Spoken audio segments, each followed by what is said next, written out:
Greetings, pod fans. It's day 30 of Pod Vihida. Pod videos himself every day in April. Or videoed. We did it! Hooray! Woo! So, as I mentioned yesterday, I am going to be reading another creepy story on Terrifying Tale Tuesday.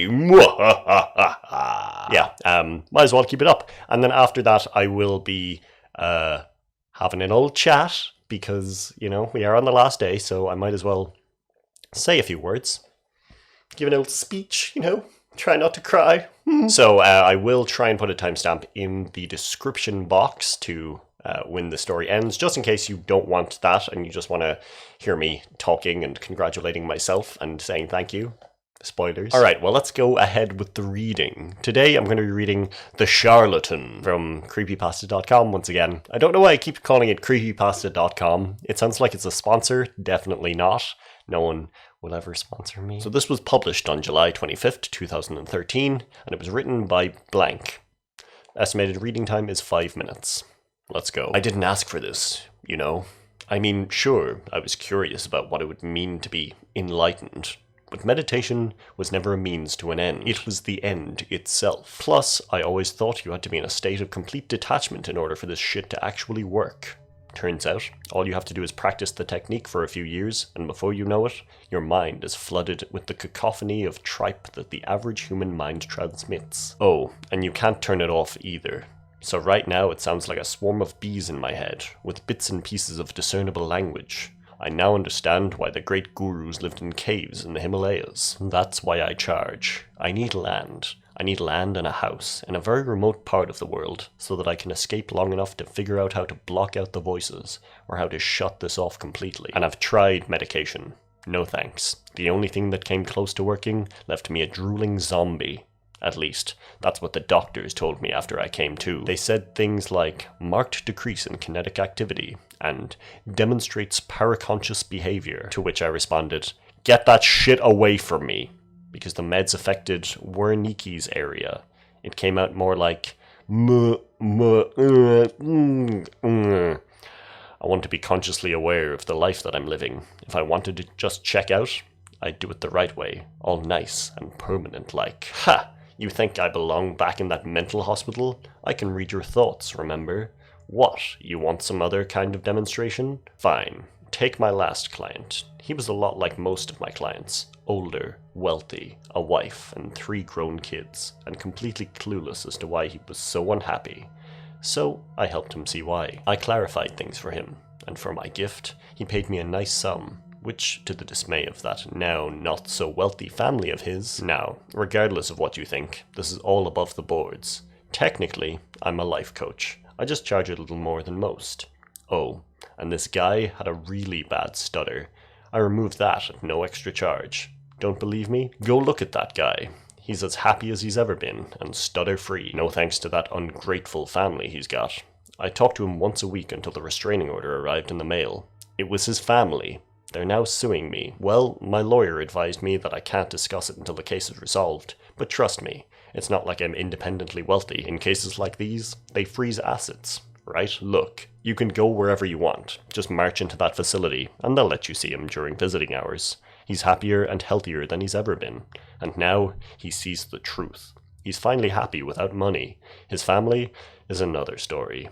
But again, I can't really get into that. Alright, that's not my best example, and no, I can't demonstrate this on you. You have to genuinely want some kind of change in your life. I mean, this stuff isn't motivational speaking.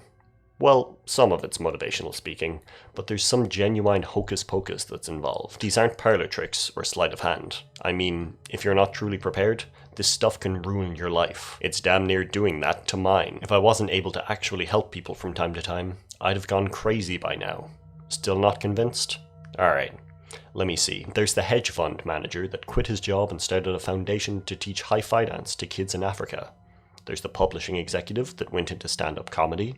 There's the senator that went to art school. I cured 3 cases of ADHD, 3 cases of mild plague psoriasis, and 1 case of seasonal allergies that had a touch of seasonal affective disorder, and even had one guy start growing his hair back. What do you want from me?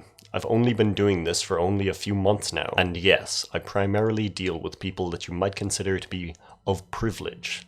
I've got to get a handle on this before I can start doing the big work. I'm still helping people out. I just have to get the voices under control. Once I can concentrate on one voice at a time, all the time, then I can really start making a difference out there. Besides, between you and me, this is a highly valuable skill set I possess, and I want to see what I can do with it. I mean, you don't just leave a tech support salary without taking at least one shot at the big bucks, right? Surely you're with me on this one. I want to know what it's like to live in a big house and drive an overpriced sports car and fly in my own private jet. I'm still young, and I need to get those out of my system. Plus, God wants us all to be bountiful, right? I can see that I'm losing you. Here, how about this? Tell me, do you believe in angels? I'm serious. Right, you're the scientific type. I get it. Alright, let's go at this from another angle. Have you ever done the trick with the black and white picture? You stare at a dot surrounded by a negative color image, and then you look at the dot while the photo turns to black and white? The black and white photo all of a sudden has color. The real world that you view every day is that black and white photo. You're preoccupied. You're thinking about cases, or your wife, or your children, or what you're going to have for lunch today. Problem is that you're only seeing part of the world. You're only seeing that black and white picture. Now, imagine what would happen if you were to find the real world equivalent of that negative color image and imprint it over the black and white picture of your daily life. Imagine what you would notice. You're curious now, right? Think about the amount of cases you could close if you could actually talk to a ghost that was witness to the crime. Yeah, now you're getting it. If you want, I could help you do that, right here, right now, at no charge. Just a token of my appreciation for all the hard work that you do. There, it's done. Your third eye is now wide open. Open the blinds and look out the window.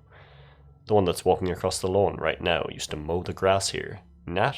Nate? Nate. That's Nate walking on the lawn right now.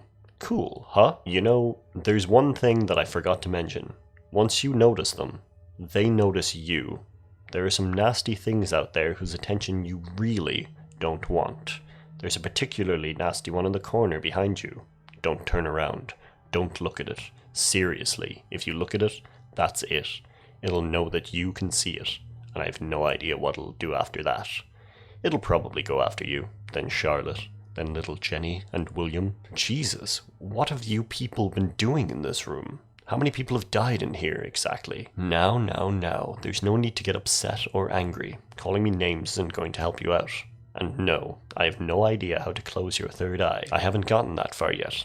But I'll bet if you drop these ridiculous fraud charges against me, I can go about figuring out just how to do that. For a modest fee, of course. Well then, I've got work to do. Remember, whatever you do, don't let them know that you can see them, unless you know how to block them out. You'll just, well, go crazy.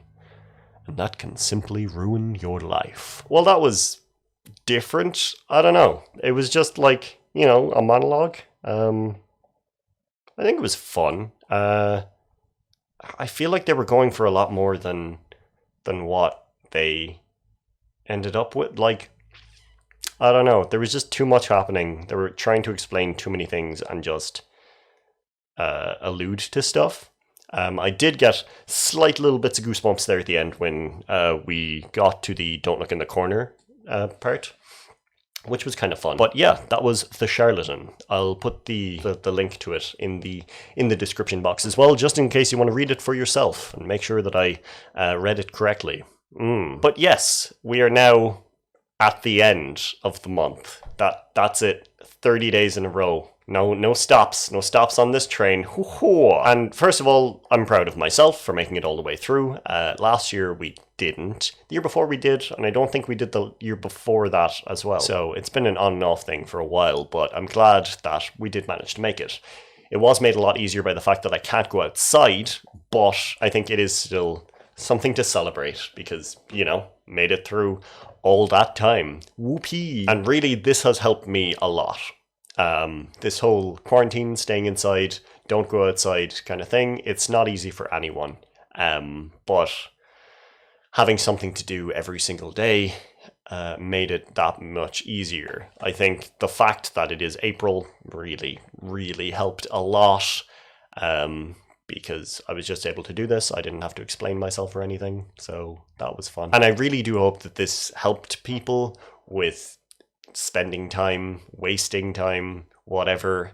As I mentioned before, I will be attempting to continue making videos every now and then. I don't know if I'm going to make something tomorrow. If, you know, inspiration strikes, then I most definitely will, but no promises, because that's stupid.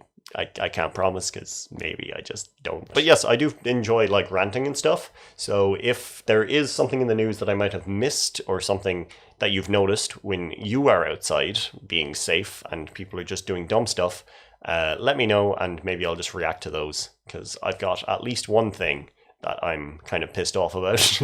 But yeah, that is all. Thank you for sticking with me on this journey, our 9th year of Pod Vahida. And we did it. Pod videoed himself every day in April. So I will talk to you when I talk to you. Stay safe. Be good. Don't lose your way. Cheers. It's a can of Monster. I've got working a little bit, so I can't like properly mark the occasion with the cheersing of alcohol. But, you know, caffeine. Cheers. And slán.